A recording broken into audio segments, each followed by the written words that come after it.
Dutch संसद द्वारा 1602 ईस्वी में डच ईस्ट इंडिया कंपनी की स्थापना की गई। कार्लेनियन हाउटमैन पहला डच यात्री था जो 1596 ईस्वी में पूर्वी जगत में पहुंचा और सुमात्रा पहुंचकर बांटम के राजा के साथ संधि किया। कंपनी को हॉलैंड सरकार द्वारा 21 वर्षों के लिए भारत के साथ व्यापार करने का अधिकार प्राप्त हुआ। डच के नौसेना नायक बदेरहेग ने 1605 में मसूलीपट्टनम में प्रथम डच फैक्ट्री स्थापित किया तथा पेतोपोली निजामपट्टनम में दूसरा कारखाना स्थापित किया। पुलिकट में डचों ने 1610 में चंद्रगिरी के राजा के साथ समझौता कर फैक्ट्री स्थापित किया तथा डचों ने पुलिकट को अपना मुख्यालय बनाया तथा यहीं पर पुलिकट में अपना स्वर्ण सिक्का पैगोडा ढाला। 1616 में डचों ने सूरत में, 1627 में बंगाल के पिपली में, 1658 में पटना में तथा कसिम बाजार में, 1645 में करिकल में, 1653 चिंसूरा जो बंगाल में पड़ता है, यहीं पर डचों ने सर्वप्रथम ढंग से अपना व्यापार शुरुआत किया। 1663 में कोचीन में पुलिकट में डच कारखाने को गेल्ड्रिया का किला तथा चिंसूरा में डच किले को गुस्तावुस फोर्ट कहा गया। बंगाल में पिपली में पहली डच फैक्ट्री स्थापित की गई, लेकिन शीघ्र ही यह बालासोर स्थानांतरित कर दी गई।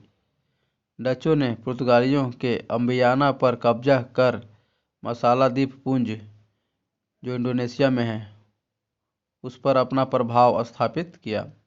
डचों ने जकार्ता को जीतकर 1619 में इसके खंडों पर बैटेविया नामक नगर बसाया।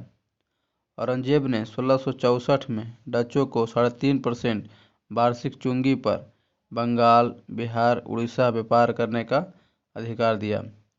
1690 ईस्वी में पुलिकट के स्थान पर नागपट्टनम को डचों का मुख्यालय बनाया गया।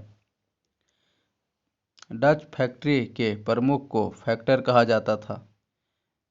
डच ने मसालों के स्थान पर भारतीय कपड़ों के निर्यात को अधिक महत्व दिया।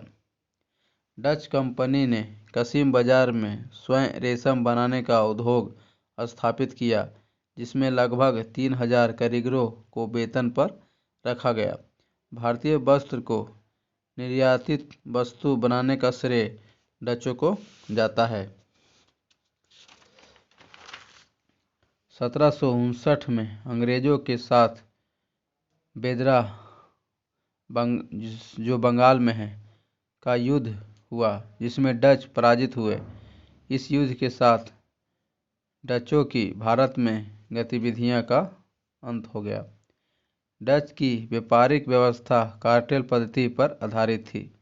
डचों ने लगभग 200 वर्षों के इतिहास में अपने हितधारकों को औसत 18% लाभांश दिया।